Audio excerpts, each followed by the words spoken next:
Tanggal 13 Oktober, hari ke-287. Bacaan Markus pasal 11 sampai pasal 13. Tanda-tanda sang hamba.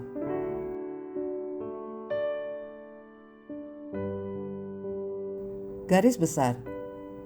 Setelah menulis 7 pasal yang meliputi 3 tahun pertama pelayanan Yesus dan 3 pasal untuk 6 bulan berikutnya, Markus kini menghabiskan 6 pasal, hampir 40% dari seluruh bukunya, untuk menggambarkan 8 hari terakhir kehidupan Yesus.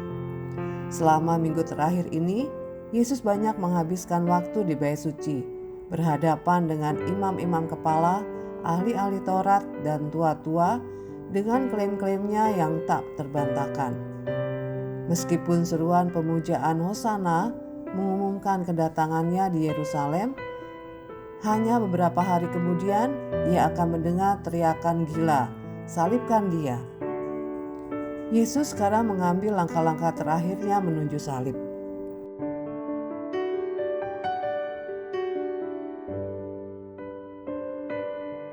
Renungan harian. Kadang-kadang sulit untuk mengingat bahwa orang-orang yang hidup pada zaman Yesus tidak memiliki perjanjian baru untuk dibaca. Mereka belum mengetahui Yohanes pasal 3 ayat 16 yang mengumumkan kabar baik Injil. Tidak ada Roma pasal 3 ayat 23 sampai 24 yang menjelaskan makna salib, dan tidak ada Efesus pasal 2 ayat 1 sampai 10 yang menggambarkan kehidupan baru di dalam Kristus. Mereka memahami peristiwa di zamannya melalui perjanjian lama, hukum Musa, nubuat para nabi, dan kata-kata dalam Mazmur serta kitab-kitab puitis lainnya. Markus sangat mengandalkan materi penting itu untuk menunjukkan makna peristiwa-peristiwa selama hari-hari terakhir Kristus di bumi. Cobalah merasakan pengalaman orang Yahudi pada abad pertama. Baca bagian perjanjian lama ini secara berurutan.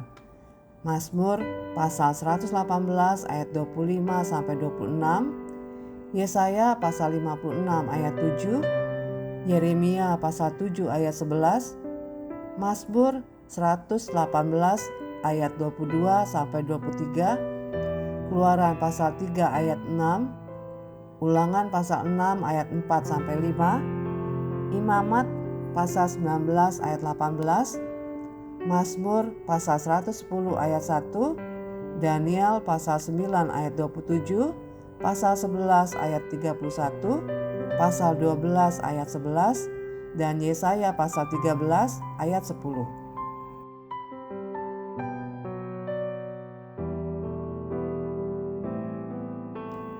Yesus Kristus adalah segalanya dari Allah untuk seluruh kebutuhan setiap orang.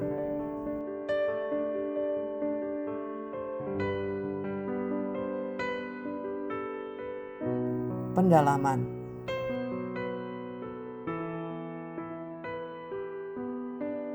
Keledai yang belum pernah ditunggangi.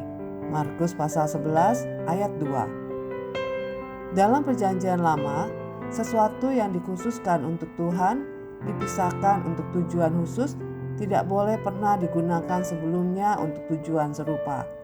Bilangan pasal 19 ayat 2, 1 Samuel pasal 6 ayat 7. Ini mungkin alasan mengapa Yesus memilih seekor keledai muda yang belum pernah ditunggangi.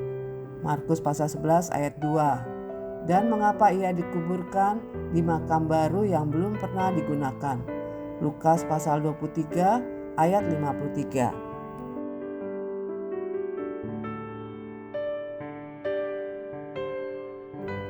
Dari satu batu ke batu lainnya. Markus pasal 12 ayat 11.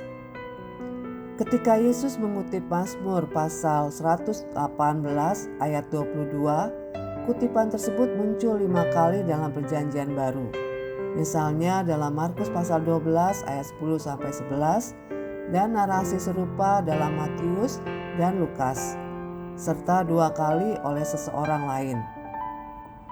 Lihat Kisah pasal 4 ayat 11, dan 1 Petrus pasal 2 ayat 7 untuk mengetahui siapa orang tersebut. Kemudian, baca Matius pasal 16 ayat 18 untuk memahami mengapa orang ini mungkin menggunakan konsep batu penjuru lebih dari yang lain.